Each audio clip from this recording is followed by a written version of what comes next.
வணக்கம். உன் சமையலறை நேயர்களே, எங்களுக்கு உங்களுடைய ஆதரவுக்கு நன்றி. நான் இன்றைக்கு புட்டு செய்ய போகிறோம். வறுத்த கோதுமைமா புட்டு செய்ய போகிறோம்.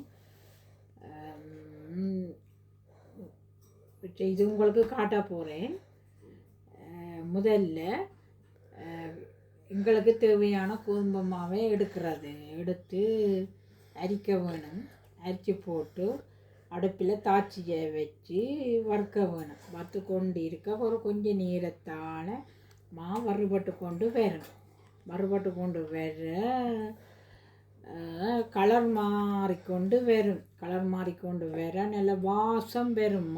கோதுமை வறுபட்டு கொண்டு வர நல்ல வாசம் வரும். நல்ல வாசம் வர கலர் கொஞ்சம் மாறிக்கொண்டு வர அடுப்பை நிப்பாட்டி போட்டு மாவை எடுத்து அரிசட்டால் அரிக்க வேணும். மீனண்டால் அதில் கட்டி வரும். மாவில் வறுத்த மாத்தானே, அப்போ கட்டி வரும்.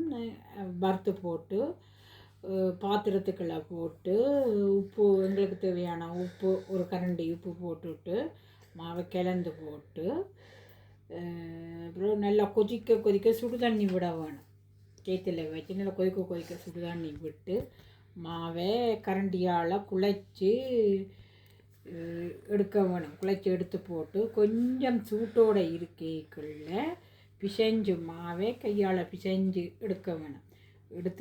எடுத்து ஒரு பாத்திரத்துக்குள்ளே வச்சு போட்டு பிறகு மாவை நாங்கள் பிசைஞ்ச மாவை கொத்தி சுண்டால் கொத்தி எடுக்க சின்ன சின்ன உருண்டைகளாக வரும். அதை பிடிச்சி எடுத்து போட்டு நடுப்பதத்துக்குள்ளே வரும் சின்ன உருண்டைகளாக.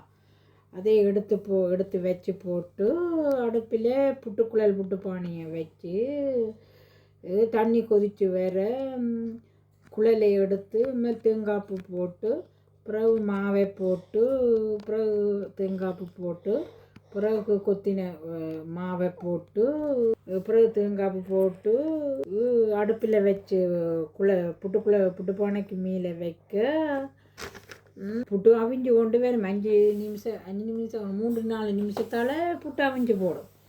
அவிச்ச ஆவி வரும். மேலால் ஆவி வர பிறகு புட்டை இறக்கி போட்டு ஒரு பாத்திரத்தில்